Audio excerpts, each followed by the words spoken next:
in the heart of the old Benin Empire, where the red earth shone like polished bronze, and the air carried the sound of drums every evening. A grand wedding was underway. The entire 𝐬𝐫𝐾𝐭 village had gathered to witness the union of two families that had long been friends and rivals in equal measure. The groom, 𝐬𝐮𝐬𝐫𝐞, was the pride of his clan, tall, handsome, and blessed with the kind of confident smile that made even the elders nod in approval. He was a warrior's son, known for his strength, and had inherited both his father's booming voice and his mother's stubborn pride. The bride, 𝐬𝐻𝐻𝐿, on the other hand, was the complete opposite, gentle, shy, and known across 𝐬𝐵𝐾 for her modesty. Her laughter was rare, her eyes always cast down, and her steps so light it seemed she floated. From childhood, she had been raised under strict watch. Her mother, Mama Iyobusa, was known to boast that her daughter would one day bring honor to their lineage as a true Omohua, a well-trained maiden untouched by any man. And so, when 𝐬𝐻𝐿 family came knocking with palm wine and cola nut, everyone whispered that the gods themselves must have joined their destinies. By midday, the celebration had reached its peak. The 𝐬𝐵𝐾 village square smelled of roasted goat meat and hot pepper soup. Palm wine flowed freely, and the drummers pounded the talking drums so hard that even the old women couldn't resist shaking their wrappers. "Hey, this kind of wedding no day happen every day," shouted Uncle Igwo Basinwin, who had drunk more than he could carry. "If you miss this one, you miss history." 𝐬𝐻𝐻𝐿 sat quietly beside her mother, her hennaed hands trembling slightly as she tried to hide her nervousness. Everyone had something to say about her beauty. The wrapper around her waist shimmered in gold. Her coral beads glowed against her dark, soft skin. But behind her modest smile, she was terrified. It wasn't the crowd that scared her. It wasn't the dancing or the songs. It was what was waiting after the feast. The night she had been warned about, but never truly understood. Her friends had teased her in whispers that morning. 𝐬𝐻𝐻𝐿, tonight you will become a woman, oh. Don't cry too much, oh. The first time is always like pepper and fire. She had laughed nervously, pretending she knew what they meant. But inside, her heart was beating like a drum. By the time the moon rose high above the raffia roofs, the drumming had slowed, and one by one, the villagers began to return to their huts. The bride and groom were escorted to their new chamber, a neatly decorated hut built by 𝐬𝐻𝐿's family behind the compound. Mats were laid, calabashes of water kept ready, and the symbolic white cloth sat folded at the corner, the proof of purity that the old women would check by dawn. When the door closed behind them, silence fell over the village. Even the crickets seemed to lower their voices. The women giggled among themselves. The men shared knowing looks. Everyone knew what that night meant. Inside the hut, 𝐬𝐻𝐻𝐿 sat on the edge of the bed, her heart pounding. 𝐬𝐻𝐿 smiled gently, trying to calm her. "My beautiful wife," he said softly, his voice warm. "You don't need to fear me. You are safe." 𝐬𝐻𝐻𝐿 nodded but said nothing, her hands twisted in her lap like restless birds. Outside, the moonlight touched the clay walls, and from afar, a goat bleated, the only sound breaking the night's stillness. Then came the first whisper, then the second, And then, suddenly, a scream. I no go fit, carry mo. Yee. The voice that shattered the night came from the new couple's hut. It was sharp, frightened, and full of panic. Within seconds, lights flared across the compound. Mothers, fathers, and even children rushed out, startled. From inside the hut came another cry. Ah, it is too big for me, oh. I no go fit carry am. Mama help me, oh. There was a pause. Then the entire village exploded in confusion. What is happening? Shouted one elder. Who died? Cried another. But soon, as the words became clearer, laughter began to spread like wildfire. The groom's mother, Mama Ovbude, ran to the door with a wrapper tied tightly across her chest. Ehimwenma, my daughter-in-law, what is it? She shouted. But the bride's voice answered, trembling and embarrassed. Mama, I beg tell him to stop, oh. It is too big. I no go fit Kariam. At that moment, the men outside began to choke with laughter. Even the old chief, Pa 𝐬𝐫𝐫𝐞, who hadn't laughed in years, bent double, wiping tears from his eyes. O son of Bua, this kind thing I never hear before, he gasped. Mama Iobosa, the bride's mother, tried to rush in but was held back by the women. Leave them, they said between giggles. Naso it they be for first time. But Ehimwenma's cries grew louder. Mama Iobosa, I beg you, tell them to carry me back to your house. I no want again, oh. Within minutes, the whole of 𝐸𝐵𝐾 village was awake. Some brought lanterns, others came just to gossip. The chief's youngest wife whispered to her friend, so the girl, way them say pure like palm wine, no fit handle her husband. And as laughter filled the night, poor 𝐸𝐶𝐵𝐻𝐻 sat in his hut, his face buried in his hands, wishing the ground would open and swallow him. He had imagined many things about his wedding night, but being turned into a village joke was not one of them. Ehimwenma, still trembling, refused to come out. I no go fit, I swear, she cried. If he touch me again, I go die. Mama Ovbude sighed deeply, shaking her head. This beacon go kill me today. Who teach him to shout like that? Finally, Pa 𝐬𝐫𝐫𝐞, the eldest man in the compound, stepped forward and knocked gently on the hut's wooden door. My children, he said, his voice deep and calm. Marriage is not battle. It is patience. You both must rest tonight. Tomorrow we shall call the elders' wives to teach Ehimwenma the ways of a married woman. There was silence for a moment, then a muffled sniffle from inside. The old man nodded, satisfied, and turned to the crowd. Go home, all of you. The show is over. But as the villagers slowly dispersed, laughter followed them down every path. The story of Ehimwenma's wedding night cry had already begun its journey, from 𝐸𝐵𝐾 village to the neighboring towns before dawn. The morning sun rose gently over 𝐸𝐵𝐾 village, painting the thatched roofs gold. The sound of vessels pounding yam echoed across the courtyards, and smoke from breakfast fires curled lazily into the air. But even before the roosters had finished crowing, one topic was already on everyone's lips. It wasn't about the harvest. It wasn't about the price of yam.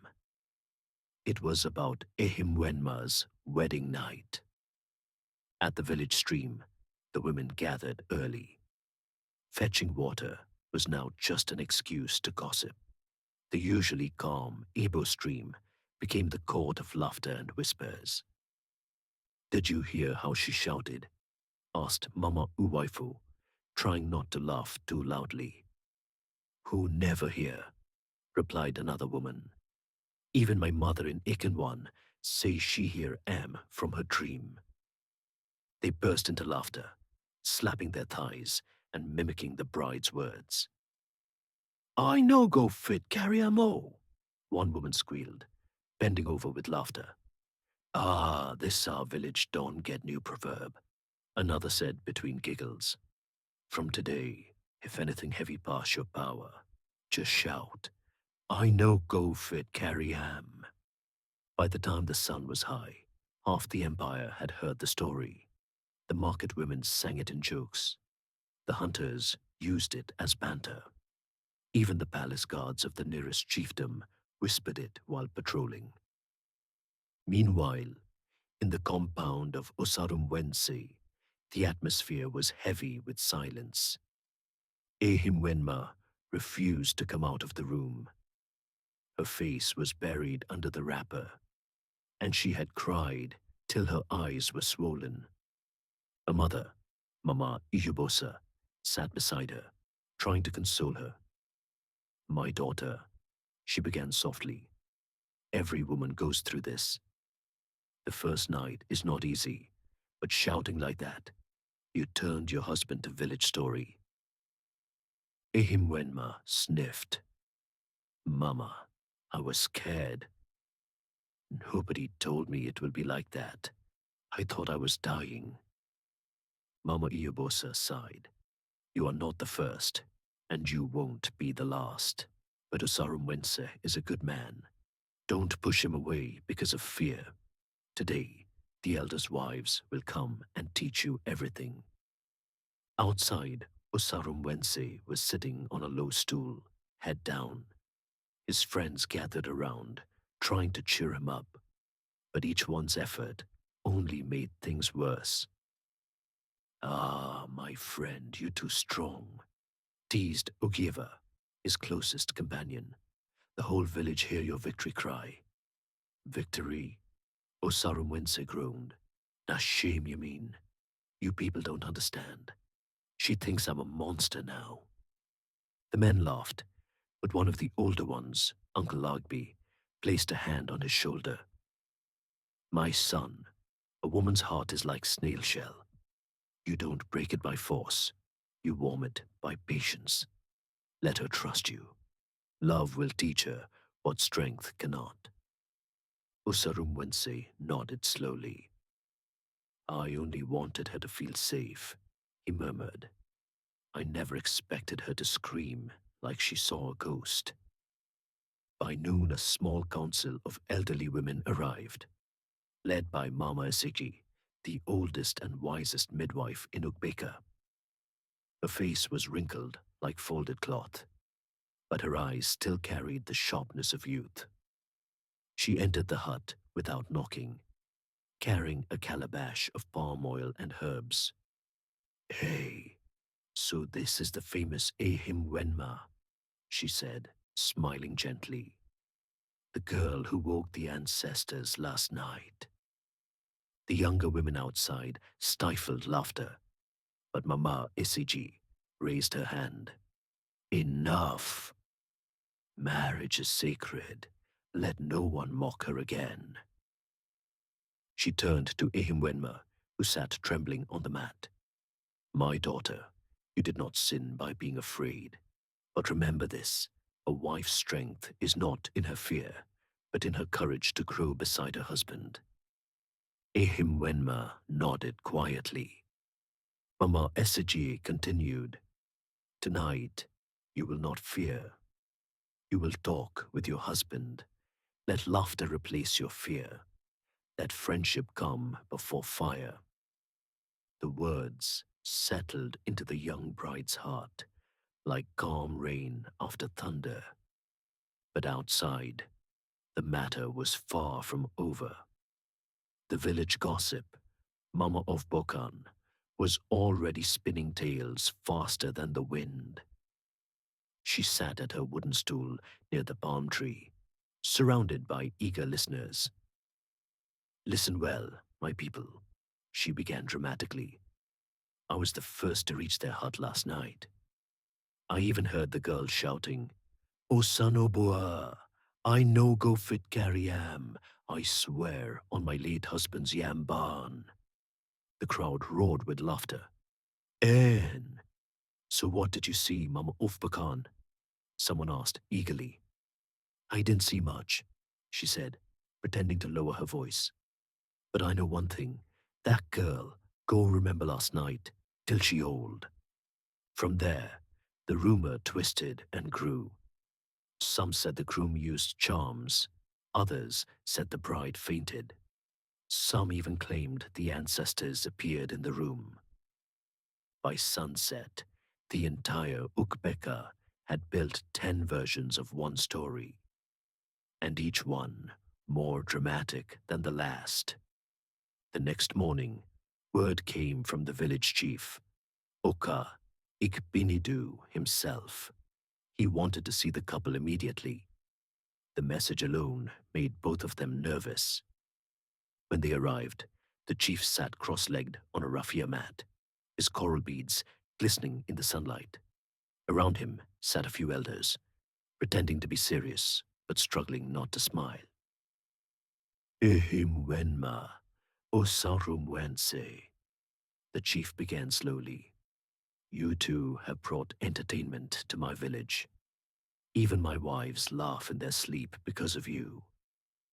The young couple bowed their heads in shame. "But," continued the chief, "a marriage that starts with laughter is not cursed. It is blessed. What the gods witnessed last night was not disgrace. It was innocence. Learn from it. Do not let gossip break what the ancestors have joined." The elders nodded in agreement. "Yes, oh, the gods do not laugh for nothing," said one. Another added, "If she can shout like that in fear, she will shout louder in joy when she learns love." Even 𝐬𝐿&x couldn't help but smile a little. For the first time since the wedding, she looked at 𝐬𝐿&x, and their eyes met in quiet understanding. The chief waved them off. "Now go home, and this time, no shouting. Let the ancestors rest." Laughter filled the hut as they departed, their hearts lighter than when they came. That evening, as the moon rose once again, the village watched their compound from afar. No one said it aloud, but everyone was listening, waiting for another scream. But that night, 𝐬𝐿&x was silent. The only sound was the gentle rhythm of crickets and the faraway hoot of an owl. Inside their hut, 𝐬𝐿&x and 𝐬𝐿&x sat side by side, talking softly about their childhood, their fears, their hopes, and slowly, laughter returned to her lips. The fear that had ruled her the night before began to fade. Outside, the wind carried the faint sound of her laughter. Not a cry of fear, but of comfort. The following days in 𝐬𝐿&x village passed like wind through the palm trees, fast, noisy, and full of gossip. Everywhere 𝐬𝐿&x and 𝐬𝐿&x went, people smiled knowingly. Children giggled behind their backs. Women at the market would nudge each other whenever they passed. At first, it embarrassed them both deeply. But after a few days, 𝐬𝐿&x began to laugh about it. He realized that no matter how much people talked, they would soon find another story. After all, 𝐬𝐿&x was a village where gossip never slept. 𝐬𝐿&x, however, took longer to heal. For days she stayed away from the stream and market. She couldn't stand the teasing songs that some of the village girls began to sing. 𝐬𝐿&x cry, 𝐬𝐿&x run, the groom too strong, the bride undone. I no go fit carry am. Oh, I no go fit carry am. Every time she heard it, her cheeks burned with shame. But 𝐸𝐻𝐸𝐻 would only laugh and say, "Let them sing, my love. Tomorrow they will sing another song." One evening, as they sat under the moonlight outside their hut, 𝐸𝐻𝐸𝐻 finally spoke. 𝐸𝐻𝐸𝐻, she said softly, "you didn't get angry that night." He smiled. "Why should I? You were afraid. Love is patient. The gods will laugh today, but tomorrow they will bless us." That night, 𝐸𝐻𝐸𝐻 rested her head on his shoulder, and for the first time since the wedding, she felt peace.